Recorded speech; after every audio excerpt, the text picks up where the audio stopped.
नमस्कार, स्वागत है आपका बीटीवी न्यूज में। आपके साथ मैं हूं सना और आइए खबरों की शुरुआत से पहले एक नजर डाल लेते हैं हेडलाइंस पर। चंद्रयान 3 की सफलता के बाद भारत ने आदित्य L1 को लॉन्च कर ब्रह्मांड के रहस्य को उजागर करने की ओर बढ़ाया कदम। आदित्य L1 की लॉन्चिंग को लेकर पूरे देश के साथ ही जबलपुर में भी दिखा उत्साह।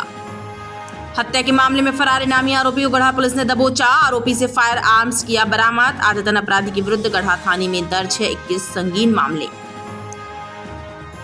और संजीवनी नगर थाना अंतर्गत गंगानगर के अपार्टमेंट में देर रात पुलिस की रेड। 3 लग्जरी कारों से भारी मात्रा में अवैध शराब बरामद। एक व्यक्ति गिरफ्तार।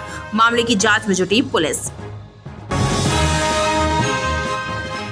चंद्रयान 3 की सफलता के बाद भारत ने आदित्य L1 लॉन्च कर ब्रह्मांड के रहस्यों को समझने के लिए कदम बढ़ाया। विक्रम साराभाई स्पेस सेंटर के संदीप धवक लॉन्चिंग पैड से सुबह 11:50 पर आदित्य L1 लॉन्च किया गया। आदित्य L1 15 लाख किलोमीटर की दूरी तय करेगा और इस दूरी को तकरीबन 4 माह में पूरा करने के बाद आदित्य L1 सूर्य से जुड़े रहस्यों के बारे में जानकारी देगा। आदित्य L1 मिशन पर लगभग 400 करोड़ रुपए खर्च हुए हैं। आदित्य L1 की लॉन्चिंग को लेकर पूरे देश में उत्सुकता देखी गई। जबलपुर में भी सूर्य विजय अभियान यानी आदित्य L1 की लॉन्चिंग और इसकी सफलता को लेकर लोगों में काफी उत्साह देखा गया। चंद्रयान 3 की चांद के दक्षिणी ध्रुव पर कामयाब लैंडिंग के 10वें दिन इसरो ने शनिवार को आदित्य L1 मिशन को लॉन्च कर दिया है। आदित्य सूर्य की स्टडी करेगा। शनिवार की सुबह 11:50 पर श्रीहरिकोटा के सतीश धवन स्पेस सेंटर से आदित्य 1 को PSLV C57 के एक्सेल वर्जन रॉकेट के जरिए लॉन्च किया गया। रॉकेट PSLV आदित्य L1 को पृथ्वी की निचली कक्षा में छोड़ेगा और करीब 4 महीने बाद लैग्रेंज पॉइंट 1 तक पहुंचेगा। इस पॉइंट पर ग्रहण का प्रभाव नहीं पड़ता है, जिसके चलते यहां से सूरज पर आसानी से रिसर्च की जा सकती है। आदित्य यान को सूर्य और पृथ्वी के बीच हेलो ऑर्बिट में स्थापित किया जाएगा। इसमें रियल टाइम सोलर एक्टिविटी और अंतरिक्ष के मौसम पर भी नजर रखी जा सकती है। आदित्य L1 की लॉन्चिंग को लेकर पूरे देश में उत्सुकता का माहौल है। जबलपुर में भी आदित्य L1 की लॉन्चिंग और इसकी सफलता को लेकर लोगों में उत्साह नजर आया। हमारे देश ने अभी हाल ही में चंद्रयान के माध्यम से एक कीर्तिमान स्थापित किया है विश्व स्तर पर, और जस्ट उसके बाद आज हम सूर्ययान को वहाँ की सभी गतिविधियों के लिए की जानकारी के लिए भेज रहे हैं। निस्संदेह हमारे भारतीय वैज्ञानिकों की इस सफलता के लिए, उनकी इस निष्ठा और देश प्रेम के लिए उनको बहुत बहुत बधाई, और हम सब उन पर गर्व करते हैं। और यह देश निरंतर प्रगति के पथ पर है। जैसा कि हमारे यहाँ कहा गया है कि भारतीय परंपरा में हमारे यहाँ यानों की बहुत पुरानी परंपरा है। ये सिद्ध हो रहा है कि हमारे भारतीय मानस में आज भी उस मिथक और उस सोच को आगे बढ़ाने की क्षमताएं हैं, और हम निरंतर आगे बढ़ते जा रहे हैं और हम एक से बढ़कर एक कीर्तिमान स्थापित कर रहे हैं। इसके लिए हम पूरे भारतवासियों के लिए ये गर्व की बात है। हम उन सबको भी बहुत बहुत बधाई देते हैं और हम अपने वैज्ञानिकों को का बहुत बहुत अभिवादन और उनका सम्मान करते हैं कि उन्होंने देश को इस ऊंचाई पर लाके खड़ा कर दिया है। आज बड़ी हर्ष और गौरव का विषय है। चंद्रयान 3 की अपार सफलता के बाद आज भारत के पहला सौर मिशन जिसका नाम आदित्य L1 जो स्पेसक्राफ्ट है, आज सफलतम लॉन्च इसरो के स्पेस सेंटर द्वारा किया गया है। उस पर हम सभी छात्र बहुत हर्ष और गौरव महसूस कर रहे हैं। साथ ही साथ भारत के वैज्ञानिकों का नाम पूरी विश्व में विख्यात रूप से सामने आया है, और हम भगवान से यह प्रार्थना करते हैं कि 4 महीने बाद 1.5 मिलियन किलोमीटर का सफ़र तय करके जब ये सूर्ययान आदित्य L1 जब L1 पॉइंट पर पहुँचे तो यह अपना मिशन सफलतम कंप्लीट कर रहे। बताया जाता है कि आदित्य स्पेसक्राफ्ट को L1 पॉइंट तक पहुंचने में करीब 125 दिन लगेंगे, जो 3 जनवरी 2024 को पूरे होंगे। अगर मिशन सफल रहा तो नए साल में इसरो के नाम ये बड़ी उपलब्धि होगी। बाई का बगीचा रामलीला मैदान के पीछे स्थित सिद्ध हनुमान मंदिर में शनिवार और मंगलवार को हनुमान भक्तों और श्रद्धालुओं का तांता लगा रहा। ऐसी मान्यता है कि भक्त यहाँ जो भी मुराद मांगते हैं उनकी वो मुराद पूरी होती है। मंदिर में श्रद्धालु दर्शन और पूजन करने आते हैं और हनुमान जी के चरणों में मनोकामना पूर्ति की अर्जी लगाते हैं। बाई का बगीचा रामलीला मैदान के पास स्थित हनुमान जी का सिद्ध मंदिर स्थापित है। ऐसी मान्यता है कि मंदिर में विराजमान राम भक्त हनुमान जी के दर्शन और पूजन से भक्तों की सभी मुरादें पूर्ण हो जाती हैं। यहाँ पर हर शनिवार और मंगलवार को बड़ी संख्या में श्रद्धालु दर्शन करने आते हैं। शनिवार और मंगलवार का दिन हनुमान जी का दिन माना जाता है। ऐसे में मान्यता है कि इस दिन मंदिर में दर्शन करने और हनुमान जी का पूजन करने से जीवन की सारी पीड़ाएं दूर हो जाती हैं। मंदिर में आने वाले श्रद्धालुओं की माने तो हनुमान जी का यह मंदिर सिद्ध मंदिर है और यहाँ प्रतिदिन श्रद्धालु आकर हनुमान जी के दर्शन और पूजन का लाभ प्राप्त करते हैं। ये बहुत पुराना मंदिर है, यहाँ बहुत लोग आते हैं, पूजा अर्चना, सुंदरकांड, चालीसा, हनुमान चालीसा सब करते हैं। ये गिरजा शंकर मंदिर के पास हनुमान जी का मंदिर बहुत पुराना है, कम से कम 50-30 साल। जब तक मैं जान रहा हूँ यहाँ बहुत समय से रोज मतलब हर रोज भी और शनिवार मंगलवार को यहाँ पूजा अर्चना होती है। और हम लोग जब से देखते आ रहे हैं, बहुत बड़े छोटे छोटे थे जब से ये मंदिर बना और ये ट्रस्ट अब हम लोग का जीवन हम लोग कम से कम 40-45 साल हो गए तब से तो हम देख रहे हैं। क्राइस्ट स्कूल के पीछे बना हुआ है, ललित कॉलोनी के आगे, और गिरजाघर मंदिर कहलाता है। ये हनुमान जी का मंदिर बहुत प्राचीन मंदिर है। यहाँ पर शनिवार और मंगलवार को बहुत भक्त इकट्ठे होते हैं और बहुत सिद्ध मंदिर है। और मैं विगत करीबन 1 साल से यहाँ आ रहा हूँ, हमेशा मेरी मनोकामना इधर पूरी होती है। ये बहुत प्राचीन मंदिर है, यहाँ पर हर प्रकार की मनोकामनाएं पूर्ण होती है। जो भी मन से श्रद्धा भाव लेके आए उसकी हर मनोकामना पूर्ण होती है। यहाँ शनिवार मंगलवार बजरंग बाण के पाठ होते हैं, हनुमान चालीसाएं होती हैं। मंदिर में हनुमान जी के अलावा भगवान शंकर भी विराजमान हैं। यहाँ दूर दूर से श्रद्धालु दर्शन और पूजन करने के लिए आते हैं। महिला खिलाड़ियों को बढ़ावा देने के उद्देश्य को लेकर युवा भवन में जिला स्तरीय महिला वेट लिफ्टिंग प्रतियोगिता हुई। इस प्रतियोगिता में 40 से अधिक महिला खिलाड़ियों ने भाग लिया। खेल कौशल का इस दौरान उन्होंने प्रदर्शन किया। अलग अलग भार वर्ग में महिलाओं ने वेट लिफ्टिंग का शानदार प्रदर्शन किया। जबलपुर में जिला स्तर की महिला वेट लिफ्टिंग प्रतियोगिता का सेठी नगर स्थित युवा भवन में आयोजन हुआ। इस प्रतियोगिता में अलग अलग भार वर्ग में 40 से अधिक महिला खिलाड़ियों ने भाग लिया और वेट लिफ्टिंग का शानदार प्रदर्शन किया। यह प्रतियोगिता खेलो इंडिया और डिस्ट्रिक्ट महिला वेट लिफ्टिंग एसोसिएशन के संयुक्त तत्वाधान में आयोजित हुई। प्रतियोगिता का उद्देश्य खेलों और महिला खिलाड़ियों को खेलों के प्रति प्रोत्साहित करना था, ताकि महिलाओं में इस खेल के प्रति रुचि पैदा हो सके और उनका रुझान बढ़े। आज जबलपुर डिस्ट्रिक्ट और खेलो इंडिया के तत्वाधान में युवा भवन में एक डिस्ट्रिक्ट लेवल का महिला डिस्ट्रिक्ट लेवल का टूर्नामेंट आयोजित है और इसमें 35 से 40 बच्ची लड़कियां भाग ले रही हैं और इस प्रतियोगिता के अंत में प्राइज डिस्ट्रीब्यूशन भी होगा आज ही। किनके द्वारा किया जा रहा है? ये राज्य सरकार और प्रधानमंत्री की योजनाओं के अंतर्गत ये कार्यक्रम किया जा रहा है। क्या उद्देश्य है इसका? उद्देश्य ये है कि भविष्य में महिलाएं खेल में और आगे आएं और वेट लिफ्टिंग खेल में काफ़ी अच्छा भविष्य है। प्रतियोगिता में शामिल विजयी प्रतिभागी महिलाओं को पुरस्कार भी प्रदान किए गए। आगामी विधानसभा चुनावों को देखते हुए एसपीटी के विद्यार्थी ने जिले में पदस्थ सभी राजपत्रित अधिकारियों की बैठक ली। पुलिस अधीक्षक कार्यालय में हुई इस बैठक में पुलिस अधीक्षक ने राजपत्रित अधिकारियों को दिशा निर्देश दिए। पुलिस अधीक्षक ने बैठक में निर्देशित किया कि चुनाव के मद्देनजर जिले के सभी लाइसेंसधारी शस्त्रों का सत्यापन किया जाए, चुनाव शांतिपूर्ण ढंग से संपन्न हो, इसके लिए प्रतिबंधात्मक कार्यवाही और बाउंड ओवर की कार्यवाही की जाए।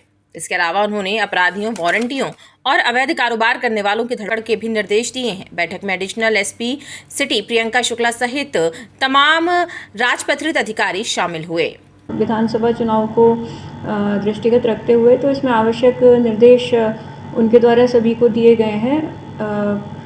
प्राइमरीली जो प्रतिबंधात्मक कार्यवाही हैं उनको बढ़ाने के निर्देश और उनमें फाइनल बाउंड ओवर ज़्यादा से ज़्यादा करवाने के निर्देश श्रीमान के द्वारा दिए गए हैं। इसके अतिरिक्त जो वारंट होते हैं जिनकी लगातार तामीली अच्छी संख्या में हो रही है, स्थायी वारंटी और गिरफ्तारी वारंट, उनके संबंध में भी आवश्यक कार्रवाई सुनिश्चित करने के निर्देश दिए गए हैं।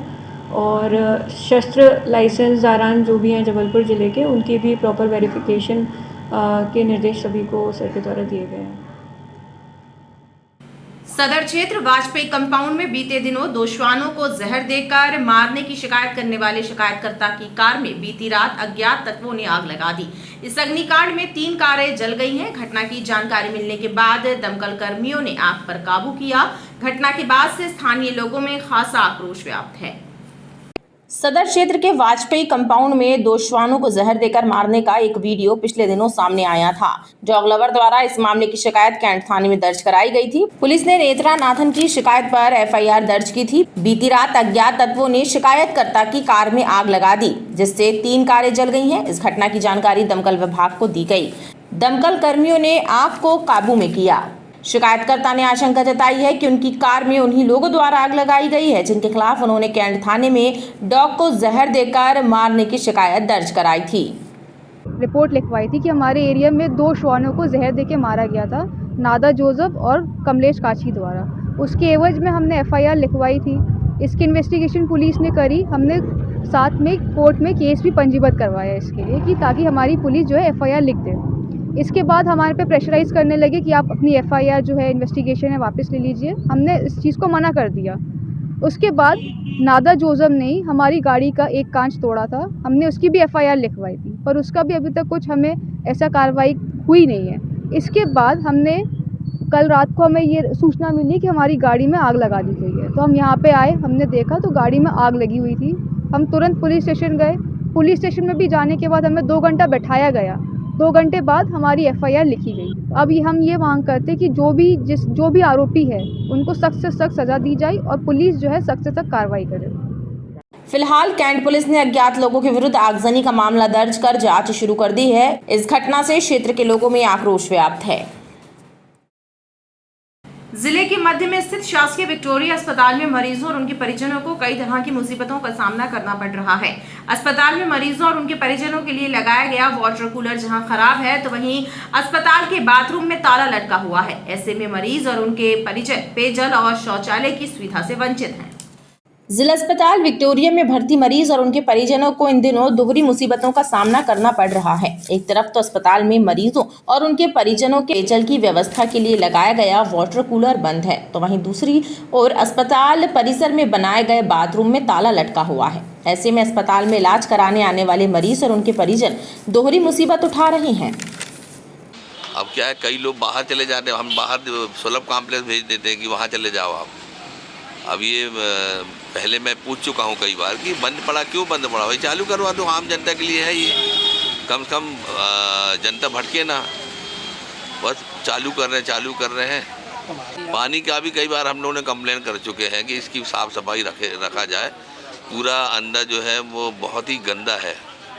कई बार हमने बोला भी है यहाँ पे सिविल सर्जन से, जो पहले थे डॉक्टर राजकुमार चौधरी से भी हमने शिकायत की थी कि आम जनता यहाँ पानी पीने आती है और पानी इतना गंदा उसके अंदर है कि सफाई के लिए कई बार बोल चुका हूँ मैं।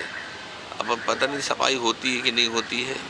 ये बना है जो पेशाब घर पुरुष और महिला का बंद पड़ा है, सब भटक रहे हैं, यहाँ वहाँ बाहर जाते हैं। एक तो वो इतनी दूर में बना हुआ है। यहाँ स्वच्छता अभियान चलाया जाए ताकि सफाई रहे, या सफाई है ही नहीं बिल्कुल।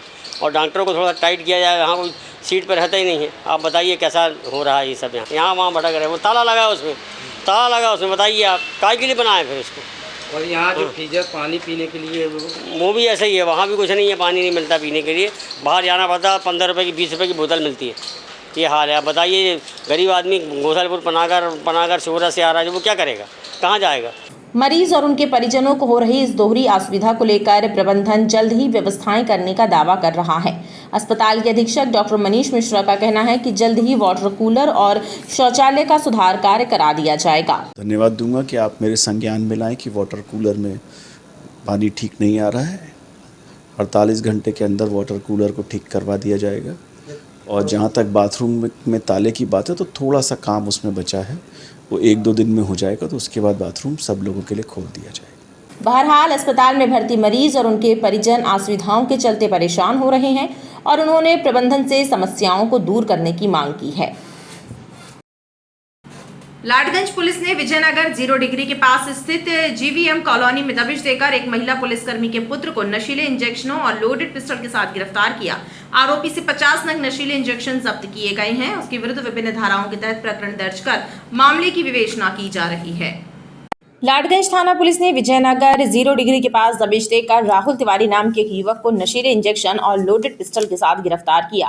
राहुल से 50 नग नशीले इंजेक्शन बरामद किए गए हैं। बताया जाता है कि राहुल तिवारी एक महिला पुलिसकर्मी का पुत्र है। उसके पिता भी पुलिस विभाग में थे, लेकिन उनका निधन हो चुका है। राहुल के विरुद्ध पूर्व में भी मारपीट का एक मामला पंजीबद्ध है। एक राहुल तिवारी नाम के व्यक्ति से देसी पिस्टल बरामद की गई है अवैध रूप से, और एक जिंदा कारतूस और कुछ अवैध इंजेक्शन रखे गए थे उसके पास में। 50 पीस समथिंग थे इंजेक्शन उसके पास, नशीले इंजेक्शन। ये पुराना अपराधी है? नहीं, उसका पुरानापन रिकॉर्ड निकलवाए थे तो मारपीट का मामला था, मारपीट के सिंपल मामले हैं। बाकी ऐसा इंजेक्शन वाला पहली बार अपनी नज़र में आया है। पुलिस ने राहुल के विरुद्ध आर्म्स एक्ट और अन्य धाराओं के तहत प्रकरण दर्ज किया है और मामले की विवेचना शुरू कर दी है। क्राइम ब्रांच और संजीवनी नगर थाना पुलिस ने देर रात गंगानगर क्षेत्र में स्थित एक अपार्टमेंट में दबिश देकर 3 लग्जरी गाड़ियों से भारी मात्रा में अंग्रेजी शराब बरामद की है। पुलिस ने मुखबिर की सूचना पर दबिश देकर अपार्टमेंट की पार्किंग में छापा मारा था। यहां पार्किंग में 3 लग्जरी कारों से पुलिस ने 70 पेटी अवैध शराब बरामद की।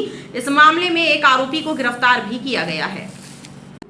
क्राइम ब्रांच और संजीवनी नगर थाने की संयुक्त टीम ने देर रात मुखबिर की सूचना के आधार पर संजीवनी नगर थाना क्षेत्र गंगानगर के पास आयुषी पाल्म ग्रीन अपार्टमेंट में दबिश दी। अपार्टमेंट की पार्किंग में खड़ी 3 लग्जरी कारों में पुलिस को भारी मात्रा में अंग्रेजी शराब बरामद हुई, जिसे जब्त करने की कार्यवाही पुलिस ने की है। गोरखपुर संभाग के नगर पुलिस अधीक्षक HR पांडे ने बताया कि पुलिस को मुखबिर ने अवैध शराब की तस्करी की सूचना दी थी। इस आधार पर थाना संजीवनी नगर क्राइम ब्रांच और गढ़ा पुलिस ने रेड कार्यवाही की और 3 लग्जरी कारों से अवैध शराब बरामद की है। इस मामले में एक आरोपी दीपू शर्मा का नाम सामने आया है, जिसे गिरफ्तार किया गया है। संजीवनी नगर अंतर्गत ये कॉलोनी जो है, यहाँ पर और भारी मात्रा में जो लीकर है, विदेशी शराब है, ये डंप होके आई हैं। इस सूचना पर TI संजीवनी नगर क्राइम की टीम और गढ़ा की टीम द्वारा संयुक्त रूप से यहाँ दबिश दी गई। भारी मात्रा में शराब मिली है पेटियों में, जो TI संजीवनी नगर द्वारा कार्रवाई की जा रही है। मुझे भी जानकारी मिली थी, मैं भी मौके पे यहाँ आया हूँ और इनको आवश्यक निर्देश दिए हैं, आवश्यक कार्रवाई की जा रही है। यह उसमें विवेचना चल रही है, जाँच चल रही है। उसमें कोई शर्मा है, दिब्बू शर्मा है, इसके द्वारा की जा रही थी। पुलिस ने अवैध शराब और गाड़ियों को जब्त कर लिया है और आबकारी एक्ट की विभिन्न धाराओं के तहत प्रकरण दर्ज कर मामले को विवेचना में लिया है। गढ़ा पुलिस ने बीती रात कट्टा लेकर घूम रहे हत्या के मामले में फरार एक इनामी आरोपी को गिरफ्तार किया है। पुलिस अधिकारियों के मुताबिक पकड़ा गया आरोपी आदतन अपराधी है और उसके विरुद्ध गढ़ा थाने में 21 से ज्यादा आपराधिक मामले पंजीबद्ध हैं। आरोपी के विरुद्ध आर्म्स एक्ट की विभिन्न धाराओं के तहत प्रकरण दर्ज किया गया है। गढ़ा पुलिस ने बीती रात मदन महल थाना क्षेत्र काली मोहल्ले में एक आदतन अपराधी राहुल गौड़ को गिरफ्तार किया। राहुल गौड़ हत्या के एक मामले में फरार था और उसकी गिरफ्तारी पर 1000 रुपए का इनाम घोषित था। पुलिस ने राहुल से कट्टा भी जब्त किया है। पुलिस अधिकारियों के मुताबिक राहुल आदतन अपराधी है और उसके विरुद्ध पूर्व से ही गढ़ा थाने में हत्या का प्रयास, लूट, मारपीट, आर्म्स एक्ट के लगभग 21 मामले पंजीबद्ध हैं। थाना गढ़ा से एक टीम लगी हुई थी। कुख्यात अपराधी है राहुल गौड़, पिता बसोरी लाल गौड़। ये मदन महल में अभी निवासरत है। इसके थाना गढ़ा में 21 अपराध हैं। इसको गिरफ्तार किया गया है। ये धारा 302 के एक मामले में फरार भी था और इसके पास एक देसी कट्टा, एक राउंड मिला है, जिसपे 25-27 एक्ट की कार्रवाई की गई है। लगभग इसके ऊपर 6000 रुपये का इनाम भी घोषित था। चूँकि ये न्यायालय से फरार था, इसको आज मामले में न्यायालय पेश किया गया है। इसके ऊपर कुल 21 अपराध थाना गढ़ा में है, जिसमें मारपीट के, लूट के, हत्या के प्रयास के मामले दर्ज हैं। अन्य थानों में भी सूचना दी गई है। हो सकता है कि अन्य थानों में इसके खिलाफ कोई वारंट पेंडिंग हो और किसी मामले में फरार हो। पुलिस ने राहुल के विरुद्ध आर्म्स एक्ट की धाराओं के तहत मामला दर्ज किया है। खबरों का सिलसिला लगातार जारी रहेगा। आप देखते रहिए BTV न्यूज़।